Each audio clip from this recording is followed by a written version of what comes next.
Wie stark würde sich eine Wirtschaftskrise in Österreich auf deine Zukunft auswirken? Die wird sich auf meine Zukunft sehr stark auswirken, da ich halt einfach von Firmen abhängig bin, die bereit sind, Geld in die Hand zu nehmen. Es wird wahrscheinlich alles mehr kosten. Ich könnte mir vielleicht nicht so leicht ein Haus bauen später.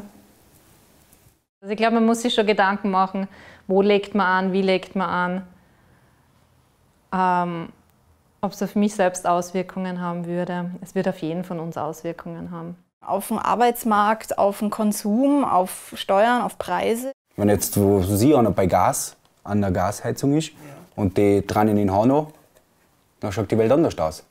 Aber wir haben da schon die Möglichkeit, so sage ich mal, länger unabhängig zu sein, als wie jemand, der was wirklich dann von solchen Quellen abhängig ist.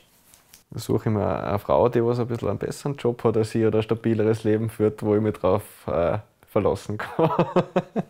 Bei uns braucht man eigentlich allein im Wald gehen und man findet genug an Bären und ja, zu kalt wird dann jetzt auch nicht so schnell, wenn es jetzt war zum Wohnen. Nein, mit Holz harzen.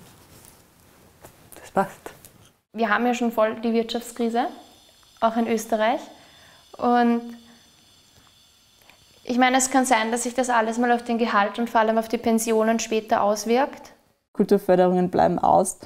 Das heißt, es wird sich ganz, ganz stark auf meine Arbeitssituation auswirken.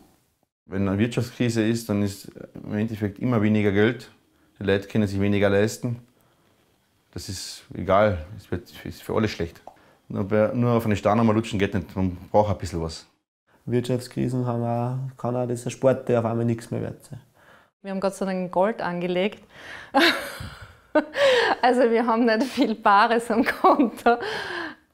Glaubst du, dass du in Österreich jemals eine Wirtschaftskrise erleben wirst? Haben wir doch schon, oder?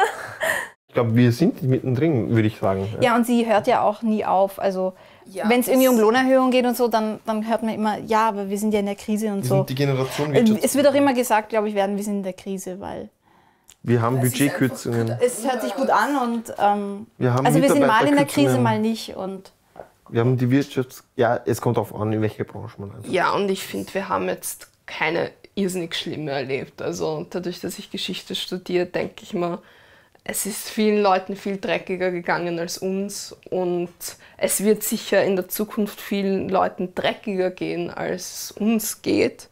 Wir sind nicht so weit hinter Griechenland. Nein, bitte. Also wie in Spanien oder in Griechenland? Nicht, aber ich hoffe nicht, aber es könnte schon passieren. Also. Wir sind erst 25. Wirtschaftskrisen sind eigentlich oft. Ich habe nur ein langes Leben. Ich kann mir gut vorstellen, dass es wieder eine Wirtschaftskrise gibt. Ja, alle 15 bis 20 Jahre kann man mit sowas rechnen und vielleicht passiert es auch sogar noch öfter. Also darauf muss man sich, glaube ich, einstellen, dass sowas immer wieder passiert. Ich glaube, dass das System momentan so an der Kippe ist und so unstabil, das gesamte System, braucht man jetzt nicht, also wirtschaftlich hängt ja alles zusammen, auch unser Bildungssystem, unsere Politik, dass eine Krise fast kommen muss und die werde ich dann miterleben, ich glaube schon. Ich stelle es mir so vor, dass vieles, was das tolle Land Österreich Bürgerinnen sozusagen bietet, dass das nicht mehr der Fall sein wird. Das bedeutet, vieles wird gekürzt, angefangen von allen möglichen Sozialleistungen, ob das jetzt Pension ist oder Gesundheitswesen oder Familienbeihilfe, Arbeitslosengeld. Entweder wird es verschwinden oder sehr, sehr gekürzt. Geld ist nirgends woanders vorhanden. Man stagnieren, glaube ich, tut sie zwar nicht die Wirtschaft, aber es wird auch nicht wesentlich besser. Jobs werden verschwinden. Das heißt, viele Menschen werden arbeitslos. Viele Menschen werden wahrscheinlich irgendwelche Geschäfte machen, die im Graubereich sind. Wahrscheinlich wird es wieder dazu kommen, dass mehr Menschen, ich weiß nicht, babysitten, putzen, illegal bauen. Kann ich mir durchaus vorstellen. Es sind jetzt schon genug unzufriedene Menschen in unserer Gesellschaft. Das wird sich einfach exponentiell steigern, da bin ich mir sicher. Und dann an irgendeinem Level ist dann so weit, wo die Unzufriedenheit groß genug ist, dass entweder alle politisch in eine sehr nationalistische Richtung gehen oder dass ein Aufstand kommt. Und ich plädiere sehr auf den Aufstand und ich bin vorne dabei. Es gibt zu viele Ungerechtigkeiten. Ja, absolut. Ja, vor allem, was das mit dem Geld zu tun hat. Wenn jemand viel Geld hat, dann kann er machen, was er will und das ist sehr ungerecht anderen gegenüber. Wenn man einfach sich anschaut, wie Dinge verteilt sind auf der Welt, gibt es immer Leute, die glauben, sie haben von Geburt an das Recht auf gewisse Dinge und andere haben das nicht, weil die eben nicht so geboren sind. Reiche zahlen nicht viel mehr Steuern wie ich, haben allerdings viel mehr. Es gibt so viele Ungerechtigkeiten. Ja, die gibt's. Aber das gehört dazu oft. Ja. Zur Lebenserfahrung, weil wenn alles immer glatt rennen würde und alles nur gerecht war, kommt man keine Erfahrungen sammeln. So wie wir die Welt kennen, gehören Ungerechtigkeiten dazu. Wenn man sehr auf das achtet, merkt man oft, dass im Alltag Ungerechtigkeiten an der Tagesordnung sind. Sei es im Job. Der Zivildienst, Männer müssen ihn machen, Frauen nicht. Sei es, dass man von irgendjemandem bevorzugt bzw. benachteiligt wird. Flüchtlinge müssen in Zelten oder unter freiem Himmel schlafen. Ich denke, es gibt einige Sachen, die sicher ungerecht sind.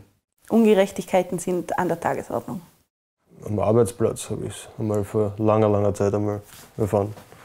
Also da hat mich einer, weiß ich nicht, 3 Monate angestellt und dann hat er mich kurz vor, wie sagt man jetzt, vor Probezeitende hat er mich rausgeschmissen, einfach nur so, ohne irgendeinen großartigen Grund. Also für mich ist das schon als Ungerechtigkeit. Aber es sind doch in meinem Leben so Einschnitte gewesen, wo ich mir gedacht habe, das ist eigentlich gegenüber einen anderen ungerecht. Und der Schulwechsel war eben so ein markantes Beispiel, weil es mir aufgrund einer Behinderung oder generell ist es nicht möglich, mit einer Behinderung nach der Pflichtschule eine weiterführende Schule zu besuchen. Das habe ich gehört, bis vor einem Jahr war das Gesetz noch so in Kraft und da denke ich mir, da läuft doch irgendwas schief. Es gibt auch viele Ungerechtigkeiten gegen andere Religionen, also von wo sie kommen. Und da sollte man das auf jeden Fall ausgleichen. Es gibt auch Ungerechtigkeiten gegen Leute mit einer anderen sexuellen Orientierung. Wer macht die Ungerechtigkeiten? Diese Ungerechtigkeiten sind oft nur aus den Köpfen von anderen Menschen gemacht und das finde ich nicht okay, weil sich ein paar denken, das ist nicht okay, können die nicht so leben, wie sie leben wollen. Und das verstehe ich nicht. Es geht viel um Geld, aber da geht es auch wahnsinnig viel um das Denken. Alles, was nicht nach meinem Kopf passiert, ist ungerecht. Und nachdem jeder Mensch andere Auffassung hat, von was ist gut und was ist böse, wird es immer Ungerechtigkeiten geben. Man bedenkt, wie viele Menschen auf der Welt religiös sind und die 3 größten Religionen alle Nächstenliebe und Teilen und Gerechtigkeit predigen. Aber irgendwie das dann wirklich zu leben, außer Sonntagmorgens in der Kirche, schafft dann keiner. Da finde ich, kann man viel ändern, dass es viel gerechter wird. Jede Ungerechtigkeit ist eine zu viel.